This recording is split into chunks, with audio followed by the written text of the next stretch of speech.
भगवान तो आपकी भावना के अंदर है।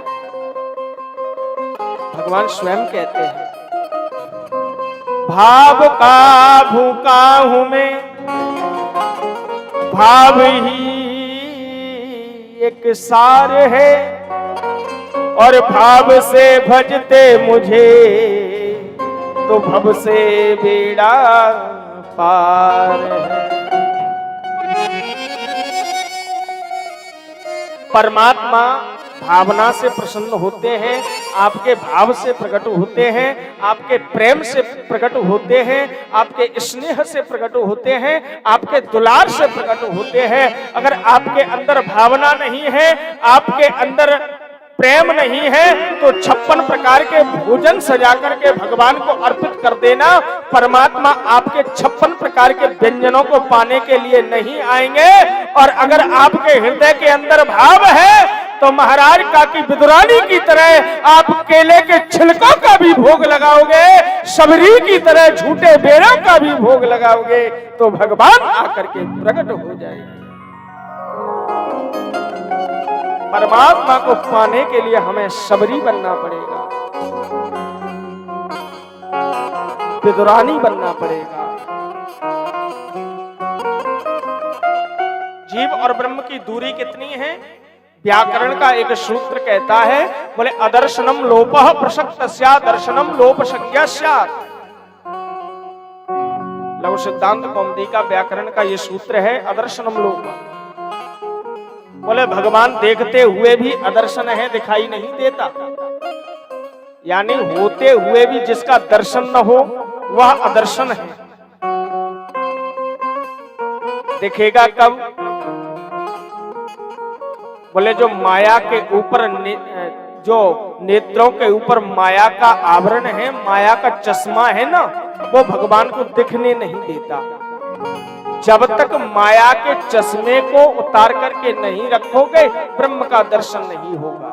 यानी जीव और ब्रह्म के मध्य में केवल माया की दूरी है। बीच में क्या है? माया। अब माया नहीं चाहती कि ब्रह्म का दर्शन हो, और जीव माया को पकड़ के रखता है, माया को छोड़ना नहीं चाहता।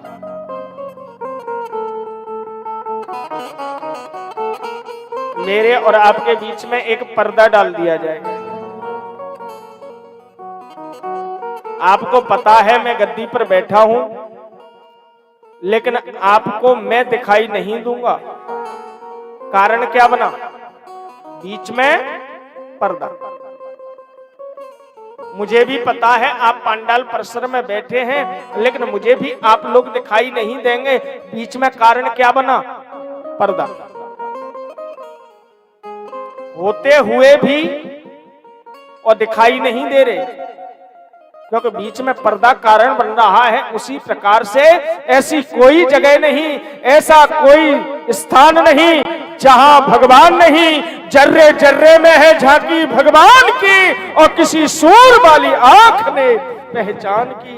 उस परमात्मा को तो पहचानने की आवश्यकता है जी, खोजने की जरूरत नहीं, ढूंढने की जरूरत नहीं। जैसे मेरे आपके मध्य में पर्दा कारण बनता है, उसी प्रकार से जीव और ब्रह्म के मध्य में माया का पर्दा, माया का आवरण कारण बनता है। हरि व्यापक सर्वत्र समाना, हरि व्यापक सर्वत्र समाना, ऐसे प्रगट होत भगवान। जर्रे जर्रे में है झांकी भगवान की, किसी सूर वाली आंख ने पहचान की। भगवान को पहचानने के लिए हमें सूरदास बनना पड़ेगा। सूरदास जी महाराज के पास नेत्र नहीं है। अच्छा, ऐसा नहीं था कि सूरदास जी जन्म से अंधे हों। सूरदास जी महाराज जन्म से अंधे नहीं थे।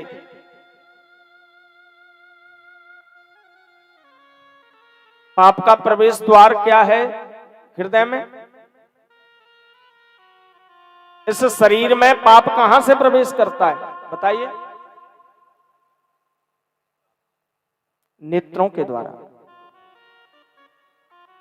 पाप का प्रवेश द्वार नेत्र है। एक बार सूरदास जी निकल करके जा रहे थे, किसी व्यक्ति को वेश्या के साथ में देख लिया तो पाप हृदय में आ गया। सूरदास जी ने 2 कीले गर्म किए लोहे के। अरे जिन नेत्रों में मेरा हरि बैठा है, जिन नेत्रों में मेरा घनश्याम, मेरा मुरारी, मेरा कृष्ण शामरा बैठा है, उन नेत्रों में आज पाप आ गया। जिन नेत्रों से पाप हृदय में प्रवेश करता है, ऐसे नेत्रों की मुझे आवश्यकता नहीं है। सूरदास जी ने उन कीलों को गर्म किया और अपने नेत्रों में लगा लिया, अपने नेत्रों को खोल डाला। जिन नेत्रों से पाप प्रवेश करता है, मुझे ऐसे नेत्रों की जरूरत नहीं।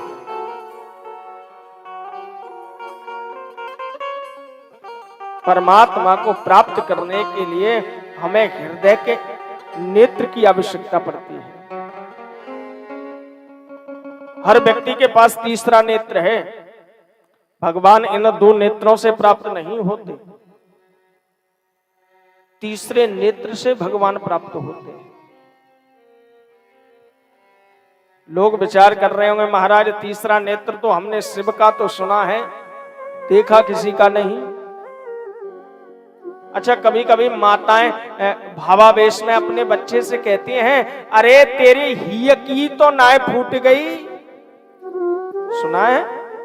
ये कहावत सुनी है?